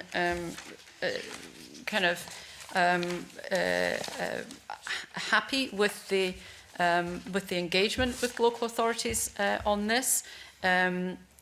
Zero Waste Scotland is working directly with local authorities on all of this to explore the impacts on and opportunities for collection services and infrastructure as a result of DRS. And we will be reviewing the Scottish Household Recycling Charter to take account of it. Some of the comments I made earlier relate to this, though, because the extended producer responsibility attached to items which are not part of DRS will become a far bigger cost to producers. So some of that will be factored in. That will take up some of the local authority slack. But local authorities themselves, in the main, appear to have engaged well with this. The implications for local government we understand, and COSLA has had an invitation extended to it to be on the Implementation Advisory Board. So we are engaged with them. Could I ask you specifically about the higher value recyclables, which if they're part of that DRS scheme, just for example, let's look at glass, how that will have an implication on local authorities? They will still be collecting. They will still be collecting what doesn't get taken back in DRS, and we know we will not get everything back with DRS, so local authorities will still be collecting. They will still be collecting things that are out with the scheme. So, I said jam jars, but then, household products come in a lot of different formats, so they're still collecting all of that, so they're still part of that, and they will be attracting a much higher cost to the producer because of the extended producer responsibility requirements that we expect to be coming in. But local authorities have, as far as I understand, been engaging very positively in this and are seeing some of the advantages for them because it will potentially reduce a lot of their landfilling, for example. Obviously, there's a cost implication over 25 years, and then there is a benefit if you look at the less landfill. However, will the less value recyclables end up ultimately in the landfill, do you believe? Well, the less valuable recyclables will have had a very high increased cost imposed on them through the extended producer responsibility. So there will be a change in how they're viewed as well. So there's going to be a lot of change, and it's not all going to be about DRS. I think that's important to understand. This is a very active conversation, for example, in Wales, which does the best of all UK governments in terms of local authority recycling. Wales is still looking to introduce a DRS because of the benefits of DRS. And I go back to one of the reasons why we need to do this. We need to do this because right now, the current way we do recycling simply doesn't capture anything like what we need to capture.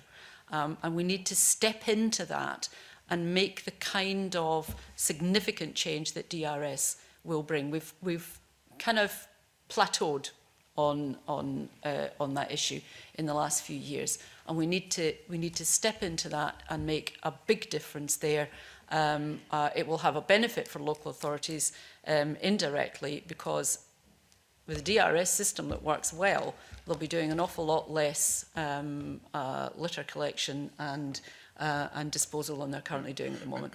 And I don't understand the logic of material that's collected separately for recycling going to landfill. You know, you're paying an 80 quid landfill tax if you're sending that material to landfill that you're not paying if you recycle it. So I'm struggling to understand the logic of material collected separately for recycling being sent to landfill. I've got one last question on this. There have been concerns that the baseline recycling rates used to justify DRS are 5 years out of date, and come from a Zero Waste Scotland report that states it is not a complete analysis of local authority or national recycling performance. I just wondered if you could answer that, that would be great, but if you can't, perhaps you could write to us. I think if you just give me a few moments, I think there is a line on that. What we've done is to draw on more than one source for our information, to draw conclusions about recycling rates. So there is local authority waste data flow data that is part of that, but we've also looked at household waste compositional analysis and SEPA waste data. So we have tried to fill in by using a range of different waste collection waste data figures. It may be that we can write to the committee with expansion on what those showed and how therefore we came to the baseline figures that we did. We're going to look at timescales now, time frames. Angus MacDonald. Very quickly, Convener, you've already mentioned, Cabinet Secretary, the caveated proposed implementation date of April the 1st. If there was to be further slippage, industry has said to us that they would prefer to avoid summer 2021 and Christmas 2021. So how important is swift implementation in light of the climate emergency, etc., etc.? Well, I mean, I'm as I indicated, the regulations caveat timescale because that's an active conversation. You know, I set out and hoped that we would be able to have this up and running in spring 2021. But if there is to be a conversation about that, there has to be a realistic conversation, and not just with an attempt to then push the timescale so far out as to not be effective either. So at this point, this is still a discussion. But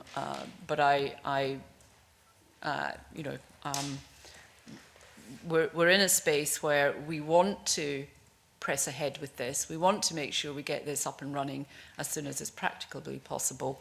And we are continuing to engage with industry on that. Okay, thank you. Mark, you wanted to come in on this? I'm wondering what the key things are that actually need to happen on the ground between now and April 21.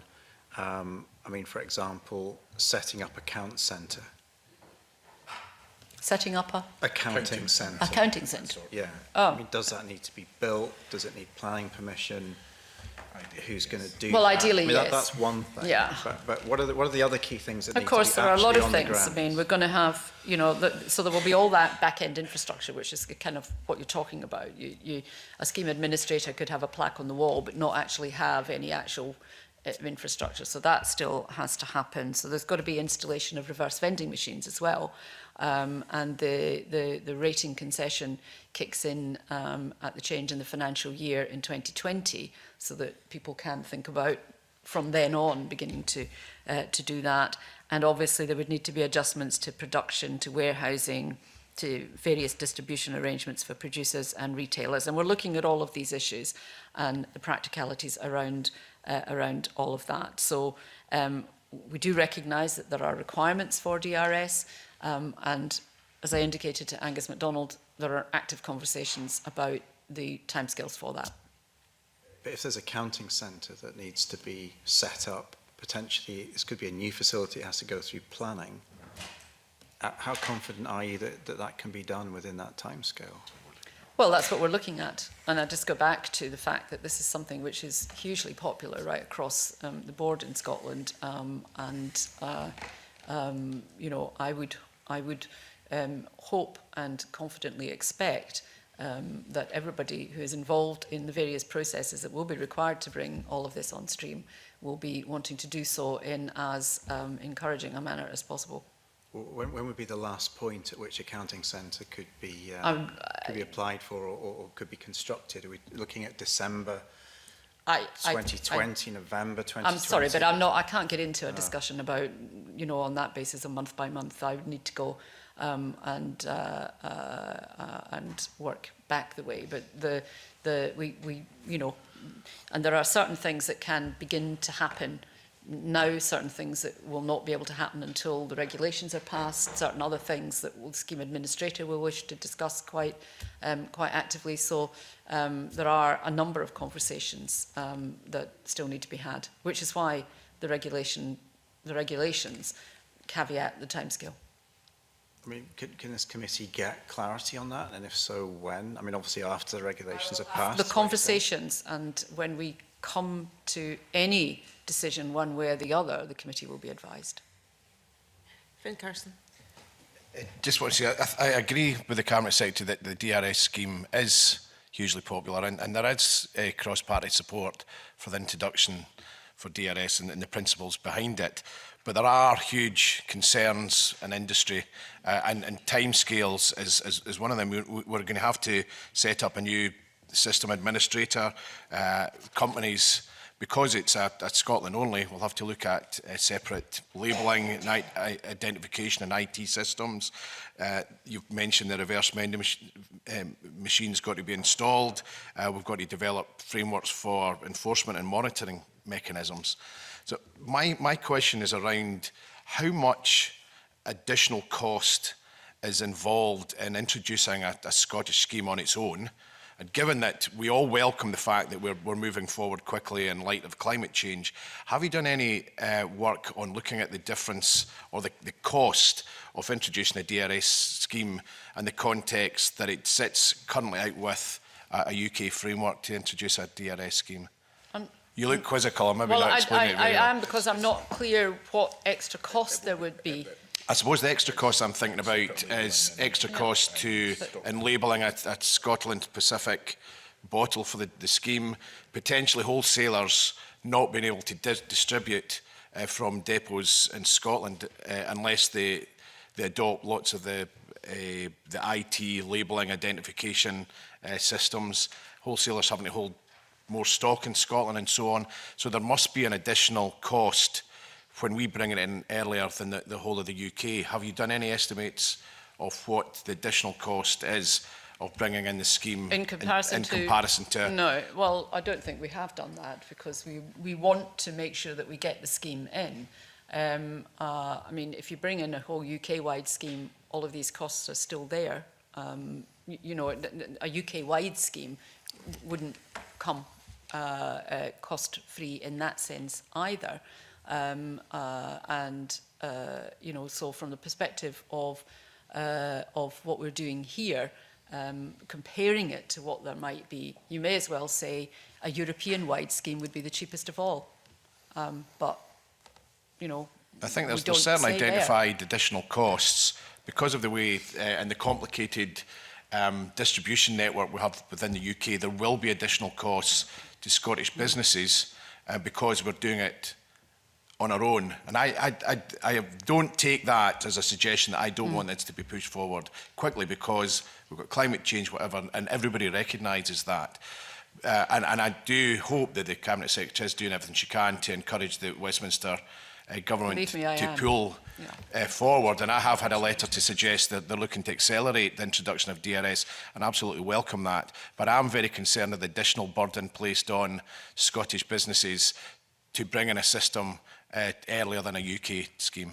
Well, okay, so that is one of the reasons why we want the scheme administrator to make these decisions, because they will choose the most effective, most efficient and least costly that they can identify themselves, and we would anticipate that that's what they will want to do from early doors.